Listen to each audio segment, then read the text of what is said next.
Being labeled a good girl is great for your PR. Just having that reputation of being well raised, morally upright, pious, a church girl, faithful, loyal, not one who is known by every Tom, Dick, and Harry. If you get what I mean, your reputation is intact and you know that you can stand with your head tall anywhere you go. But do you know that there are advantages that the so-called bad girls have over you? Really? I'm sure you are wondering, like, seriously? What advantage could there be in being a bad girl who has been there, done that, and worn every t-shirt you can think about? Let's talk today about what I call the bad girl's advantage. The first advantage that people who we tend to call bad girls have over the average good girl is confidence and boldness. If you see the average good girl who was well raised and sheltered and grew up within the cocoon of her family, you'll see that she's usually a bit timid, not someone who likes to push herself forward and project herself and grab the bull by its horns. But those who we label bad girls are often confident and bold, owing to their exposure and what they have had to go through several times. From years of interacting with different kinds of people and being out there and having to bulldoze their way through different situations, you find out that they are more outspoken, they're more confident in their approach to things, and they are bolder than the average good girl. The second advantage that a bad girl has over the average good girl is streetwiseness. Yes, the average bad girl is well schooled in the ways of the world. She's not naive and ignorant about the important areas of life that usually tend to put good girls in trouble. She's well learned, she's well exposed, and she has a lot of street smarts. She often knows how to get herself out of difficult situations. She knows what to do in difficult times. She knows how to handle different types of challenges because of the kind of places she has found herself, because of the kind of exposure she has had. And so street smartness is another advantage that bad girls tend to have over the average good girl. Number 3, they have what I call speak up ability. It sounds a bit like being confident and bold, but beyond just being confident and bold and challenging, they know how to speak up at the right time. They know how to put forward their own needs when they need to be put forward. I see a lot of good girls who tend to shy back and put their own needs on the back burner because good girls are often taught the virtue of putting the needs of others before themselves. And there's nothing wrong with that. But putting the needs of others before yours does not mean that you should not speak up about what is important to you, especially going into long-term relationships. One of the things that I like to highlight is the fact that the issues that women face usually tend to show up when they are getting into relationships. And so when a woman is on her own, she's doing her own thing, a lot of the issues are not exacerbated there. She's just doing her thing.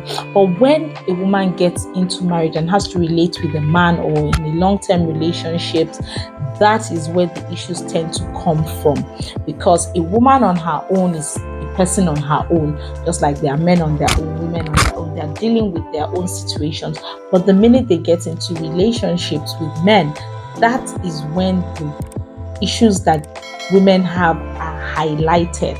So if you go on a group of women and they're discussing issues, a lot of the issues have to do with their interaction with men. Of course, there are other issues that come up and we address those, but a lot of the issues have to do with women's interaction with men. And so if you're a good girl and you're going to get into a long-term relationship or you're going to get married, these are some things that you need to understand. You need to see the advantage that the average bad girl will have over you in certain situations.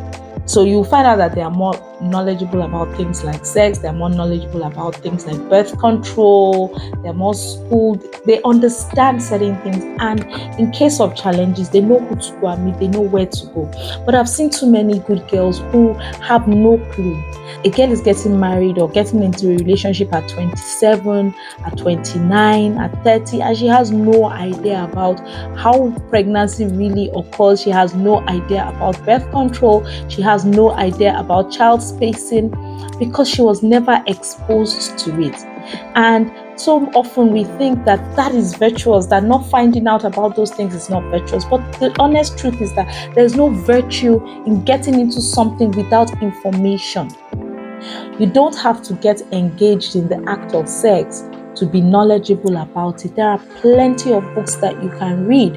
In fact, nobody has the excuse to be ignorant today, not with the overload of information that is available on the internet, all sorts of search engines, ChatGPT, everything. There's an overload of information. There are good books, bad books, everything. So if you want good information, there are books that you can read. There's a lot of information, medical information. I'm not saying you should go into dirty stuff like pornography and stuff, but I'm saying there are good books that you can read. For example, I found a Christian book that was written about sex. Everything you need to know about sex and birth control and things like that. It's called The Act of Marriage. You need to read that book. It was written by Christian authors. There's no reason why you should be ignorant about what men need, about how men behave. I've seen girls who are older and they got pregnant with their second child very early because they had no clue how birth and child spacing works. Why? Read before you start having children, before you get married. Read in the build up to your marriage. Read, study, research, talk to people, find out about these things. This is even an era of information sharing. When I was younger, in my 20s, there weren't many people talking like this. People are here. There are mentors online. There are videos. There's all sorts of stuff that you can make reference to give you information. Please do your research. You have no reason to be ignorant. I'm not saying you have to have been out there on the streets, but know that because of your lack of exposure to certain things, you are at the risk of being blindsided by lack of information. Please don't be naive. Don't be ignorant. Find out things. Read, study. Get all the information you need. Be well schooled in the field that you are getting into. Secondly, be self-confident and self-assured. One of the things that you have going for you is the fact that you haven't been everywhere, out and about, and doing everything that the bad girls do. So you can be confident in the fact that you don't have any skeletons in your cupboard. Be confident, be bold. Speak up. Practice speaking up. You can actually learn to speak up. Don't feel that your opinion has to be hidden. You understand?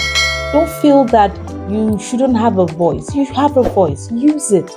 Don't be afraid to state what you like and what you don't like. Don't be afraid to share your likes and your dislikes. Understand that you are an asset. What you have is an asset. Don't let anybody make you feel like what you did not engage in was a loss to you. No, what you kept is an asset to you. What you refrained from doing is an asset to you. Use it to your advantage. Be bold and confident. Speak up when you need to speak up. Don't be afraid to air your mind. The worst you hear is somebody laughing at you. But don't be afraid of being laughed at. Don't be afraid of stating your opinion. Your opinion counts, especially going into a marriage or a long-term relationship. If you see things that you don't like, don't make assumptions. Don't think, oh yeah, that's the way things are supposed to be. No. If you're not comfortable with something, say it. I am not comfortable with this. If you have an opinion, state it. The worst you can be is wrong. It's better to be wrong and corrected than to be right and full of regrets for not speaking up when you should have or not taking action when you should have. Trust your instincts. Trust your instincts. Learn to trust your instincts. most importantly, understand yourself. Have a strong sense of identity and a strong sense of purpose. There was a reason why you kept yourself within certain boundaries, whatever those boundaries were. That reason should give you a strong sense of purpose. Be intentional about using those boundaries. Don't just be pushed left, right, and center. Don't allow anybody to hold your lack of experience as a club over you and use it to badger you. Instead, the discipline you instilled in yourself and the boundaries you set around yourself should have developed a strong sense of purpose and intentional identity building around you. You know who you are. You know why you did what you did. You know why you stayed away from certain things. And that sense of purpose and identity should make you confident and bold. You should be bold to speak about such things. So remember, speak up ability, confidence and boldness, and streetwiseness are some of the advantages that the bad girls could have over you. But guess what? There are things that you can overcome. Find the right balance. Get informed. Get informed. Get informed. I said it thrice for emphasis. You have no reason to be uninformed. Have a strong sense of identity and be bold and confident in who you are. Also, learn to speak up. Your voice should be heard. It's worth hearing. Just make sure you do it in the right way. Doesn't mean you should go fighting everyone and fighting every battle. But learn to speak up with tact and wisdom. That's one of the things we love about good girls. Did you learn something from this video? Tell me in the comments. Don't forget to like this video, to share it with someone who will find it useful, and definitely don't forget to subscribe to my channel if you haven't done that already. Have you heard of the Valiant Women's Network? It's a thriving community of women where we celebrate one another and we connect with each other with activities to help us grow and to thrive as women. If you'd like to join the community, click the link in the description below. Till I come your way again next time. Ciao!